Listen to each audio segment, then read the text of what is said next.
নবীজি সাল্লাল্লাহু আলাইহি ওয়াসাল্লামের বয়স যখন 40 বছর হলো, তিনি যখন 40 বছরে পদার্পণ করলেন, তার আগ থেকেই তার একটা চরাচরিত অভ্যাস ছিল, তিনি হেরা গুহায় যাইতেন, হেরা গুহায় ধ্যানমগ্ন করতেন, সেখানে আল্লাহ রাব্বুল আলামিনের ইবাদত করতেন, সেখানে অনেক সময় তিনি কাটায় দিতেন।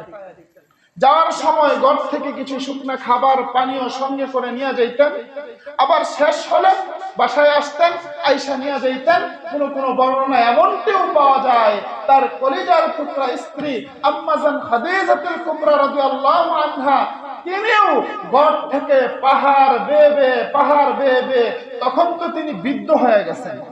যখন নবীজির বয়স 40 বছর, খাদিজা রাদিয়াল্লাহু আনহার বয়স কত? 15 বছর বেশি। কত বছর হয়? 55 প্লাস। 55 বছর একজন মানুষ স্বাভাবিক বৃদ্ধর দিকেই চলে যায়।